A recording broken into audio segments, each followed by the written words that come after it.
Last chapter में हमने वृत्तों से संबंधित क्षेत्रफल के बारे में जाना, जिसको हमने 3 पार्ट्स में पढ़ा। फर्स्ट पार्ट में डिटेल एनिमेशन से कॉन्सेप्ट्स को समझा, second part revision of concepts में कॉन्सेप्ट्स का रिवीजन किया, और थर्ड पार्ट में परीक्षा में उत्तर कैसे लिखें ये सीखा। आज हम शुरू करने वाले हैं हमारा नया चैप्टर पृष्ठीय क्षेत्रफल और आयतन। आइए शुरू करते हैं। चैप्टर के फर्स्ट पार्ट में हम देखेंगे परिचय, घनाभ और घनाभ का पृष्ठीय क्षेत्रफल। तो आइए स्टार्ट करते हैं।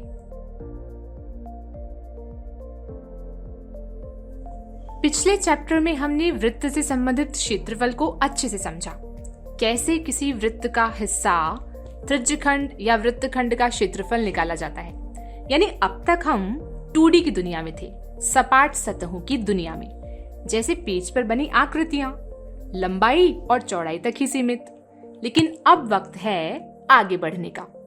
अब हम कदम रख रहे हैं गणित की एक नई रोमांचक और ठोस दुनिया में, जिसका नाम है पृष्ठीय क्षेत्रफल और आयतन। लेकिन रुकिए जरा, सूत्रों और सवालों की तरफ दौड़ लगाने की जरूरत नहीं है। इस बार हम हर 3D आकृति को 3 आयामों में खोलकर उसका पूरा एनालिसिस करेंगे, ताकि रटना ना पड़े। क्लास में ही सब कुछ इतना अच्छे से समझ में आ जाए कि याद करने की जरूरत ही ना रहे। तो सबसे पहले समझते हैं कि ये पृष्ठीय क्षेत्रफल और आयतन आखिर होते क्या हैं। मेरे पास है ये टिफिन। अगर मैं आपसे पूछूं कि इस टिफिन में कितना खाना भरा जा सकता है, तो आप कैसे बताएंगे? खाना भर के देख लेंगे। हाँ, ऐसे तो बता सकते हैं, लेकिन बिना खाना भरे पता कर पाएंगे? हाँ, जितना इसका आयतन होगा उतना ही खाना इसमें आ सकता है। मतलब आयतन अंदर की खाली जगह है। और अगर मैं आपसे कहूं मेरे पास एक गिफ्ट बॉक्स है, इसको रैप करने के लिए कितना रैपिंग पेपर लगेगा, ये कैसे निकालेंगे? तो हमें इसके लिए ज्ञात करना पड़ेगा इसकी सारी सतहों का क्षेत्रफल। इसी को कहते हैं पृष्ठीय क्षेत्रफल। ऐसे ही इस बाल्टी में जितना पानी भरा जा सकता है वो है इसका आयतन, और इसकी बाहरी सतह का क्षेत्रफल है इसका पृष्ठीय क्षेत्रफल। एक और एग्जाम्पल लेते हैं कार या बाइक के पहिए का। पहिए के अंदर जो हवा भरी हुई है उसे ही हम आयतन कहते हैं, और बाहर जो ये काले रंग का रबड़ का हिस्सा होता है यही है पहिए का पृष्ठीय क्षेत्रफल। अब सवाल ये है कि क्या आयत, वृत्त, वर्ग, चतुर्भुज जैसी द्विआयामी आकृतियों यानी 2D शेप्स का भी आयतन और पृष्ठीय क्षेत्रफल होता है? तो इसका जवाब है नहीं, क्योंकि हम पढ़ चुके हैं कि द्विआयामी आकृतियों यानी 2 डायमेंशनल शेप्स में सिर्फ 2 ही आयाम होते हैं, लंबाई और चौड़ाई, ऊंचाई नहीं होती। तो इन आकृतियों में जगह घेरने का सवाल ही नहीं उठता, इसलिए कोई आयतन नहीं होता। ऐसे ही 2D आकृतियों का सिर्फ क्षेत्रफल होता है, पृष्ठीय क्षेत्रफल नहीं, क्योंकि इनमें केवल एक ही पृष्ठ होता है।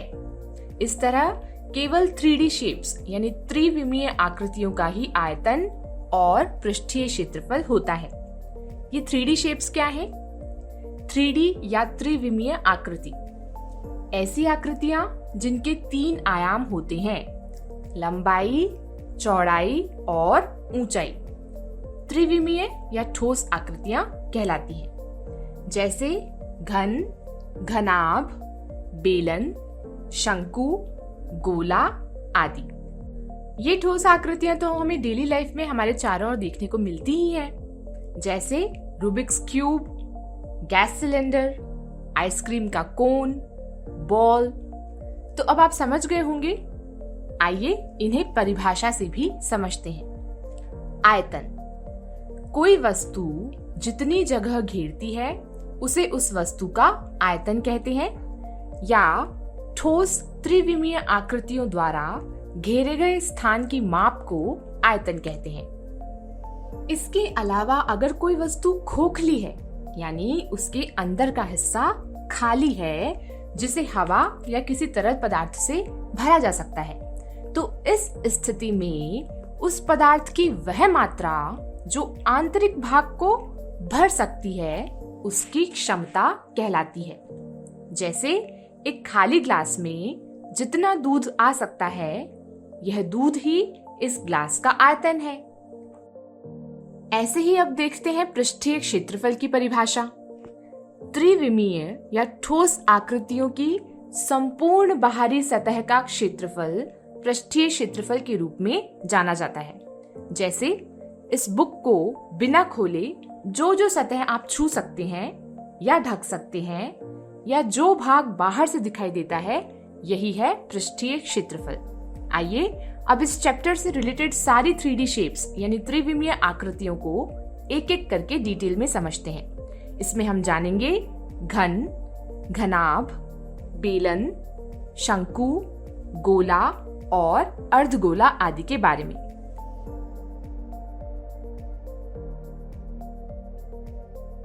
पहली आकृति है हमारी घनाभ। हमने छोटी कक्षा में आयत, वर्ग, चतुर्भुज, वृत्त जैसी 2D आकृतियों के बारे में पढ़ा और समझा है। क्या इन आकृतियों की मदद से कोई 3D आकृति बनाई जा सकती है? चलिए कोशिश करते हैं। मान लीजिए हमारे पास एक आयत है। अब अगर हम इसी आकार का एक और आयत इसके ऊपर रख दें, फिर एक और इस तरह बहुत सारे आयतों को एक के ऊपर एक रखते जाएं, तो ये क्या बन जाएगा? इसी आकृति को हम कहते हैं घनाभ।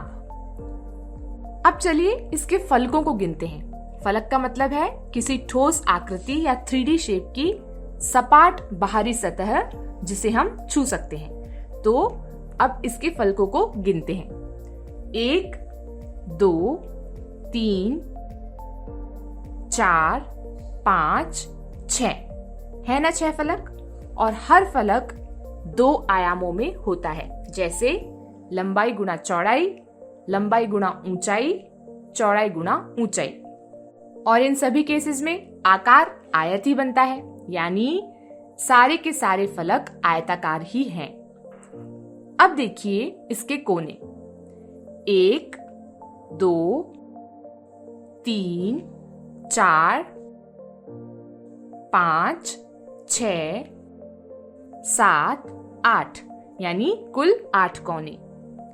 अब इसके किनारों को गिनते हैं। 1, 2, 3, 4, 5, 6, 7, 8, 9, 10, 11, 12 कुल 12 किनारे। तो इस तरह हम कह सकते हैं कि घनाभ में होते हैं 6 फलक या कहें सतहें, 8 कोने या शीर्ष, 12 किनारे। समझ में आया? अब जब हमें ये आकृति समझ में आ गई है तो इसकी परिभाषा लिख सकते हैं। घनाभ की परिभाषा। घनाभ 6 आयताकार पृष्ठों से घिरी वह त्रिविमीय ठोस आकृति है जिसके 3 आयाम लंबाई, चौड़ाई और ऊंचाई होते हैं। इसमें कुल 8 कोने और 12 किनारे होते हैं। घनाभ में बनने वाले सभी कोण समकोण होते हैं। स्क्रीन पर दिख रहे इस कमरे को ध्यान से देखिए। है ना 6 फलक, चारों दिशाओं में 4 दीवारें, एक फर्श और एक छत। इसके 8 कोने भी हैं, 4 नीचे और 4 ऊपर। 12 किनारे भी हैं और सभी फलक आयत के आकार के हैं। इसका मतलब ये आकृति घनाभ है। जिस मोबाइल से पढ़ रहे हैं उसे देखिए। ज्योमेट्री बॉक्स, माचिस की डिब्बी, ईंट, किताब, ये सभी आकृतियां घनाभ के ही उदाहरण हैं।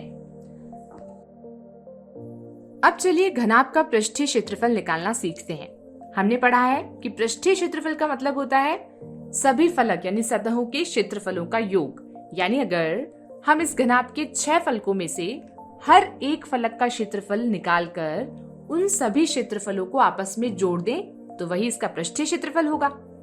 अभी हमने देखा कि इस आकृति में यानी घनाभ में 6 फलक होते हैं और ये सभी आयताकार होते हैं। इसलिए इनका क्षेत्रफल निकालने के लिए हम आयत का सूत्र लगा सकते हैं, जो कि होता है आयत का क्षेत्रफल बराबर लंबाई गुणा चौड़ाई। तो अब हम हर एक फलक का क्षेत्रफल निकालेंगे और उन्हें जोड़कर घनाभ का कुल पृष्ठीय क्षेत्रफल निकाल लेंगे। इसके लिए हम घनाभ की भुजाओं को नाम दे देते हैं। जैसे सामने वाली भुजा को हम नाम देते हैं लंबाई यानी L, L फॉर लेंथ।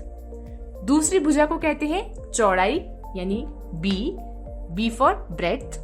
और तीसरी है ऊंचाई यानी कि H, जो कि है हाइट। अब जितनी लंबाई सामने है उतनी ही पीछे भी होगी और उतनी ही ऊपर भी। इसी तरह चौड़ाई भी आमने सामने ऊपर नीचे बराबर होगी। ठीक ऐसे ही ऊंचाई भी हर जगह एक जैसी होगी। अब सतहों को नाम दे देते हैं। मान लेते हैं उनके नाम है 1, 2, 3, 4, 5 और 6। अब समझने के लिए इन सतहों को अलग अलग मान लेते हैं। तो पहला फलक हो गया सामने वाला, इसका क्षेत्रफल होगा लंबाई गुणा ऊंचाई। दूसरा फलक हो गया इसके ठीक पीछे वाला, इसका क्षेत्रफल भी क्या हो जाएगा, लंबाई गुणा ऊंचाई। तीसरा फलक हो गया साइड वाला, इसमें काम आएगी चौड़ाई और ऊंचाई, तो इसका क्षेत्रफल होगा चौड़ाई गुणा ऊंचाई। चौथा फलक इसके ठीक सामने वाला यानी साइड का दूसरा भाग, इसका क्षेत्रफल भी होगा चौड़ाई गुणा ऊंचाई। पांचवा फलक है ऊपर वाला, इसमें काम आएगी लंबाई और चौड़ाई, तो क्षेत्रफल हो जाएगा लंबाई गुणा चौड़ाई। छठा फलक नीचे वाला, इसका क्षेत्रफल भी होगा लंबाई गुणा चौड़ाई।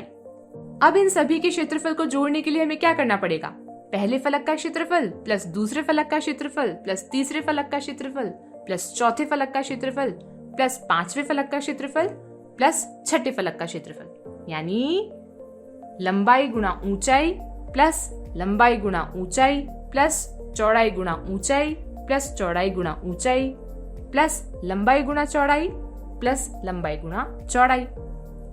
अब लंबाई गुणा ऊंचाई, चौड़ाई गुणा ऊंचाई और लंबाई गुणा चौड़ाई ये सब दो बार आ रहे हैं, तो हम इन्हें ऐसे लिख सकते हैं, पृष्ठीय क्षेत्रफल बराबर 2 गुणा, ब्रैकेट में इनको लिख देते हैं, लंबाई गुणा ऊंचाई प्लस चौड़ाई गुणा ऊंचाई प्लस लंबाई गुणा चौड़ाई।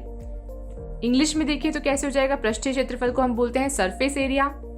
सरफेस एरिया बराबर 2 गुणा, लंबाई को हमने कहा था L, ऊंचाई को हमने कहा था H, तो ये हो गया L गुणा H यानी LH, प्लस चौड़ाई को हमने कहा था ब्रेड्थ, ऊंचाई को हमने कहा था H, तो ये हो गया BH, प्लस लंबाई की जगह आएगा L, चौड़ाई की जगह आ जाएगा ब्रेड्थ, तो ये हो गया LB।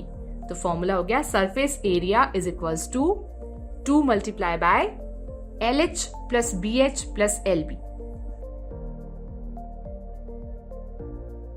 इस पार्ट में हमने जाना परिचय, घनाभ और घनाभ के पृष्ठीय क्षेत्रफल के बारे में। आगे के टॉपिक हम नेक्स्ट पार्ट में देखेंगे। इसी तरह एनिमेशन के थ्रू मैथ्स को समझने और मैक्सिमम स्कोर करने के लिए डाउनलोड करें टॉपर्स स्काई ऐप।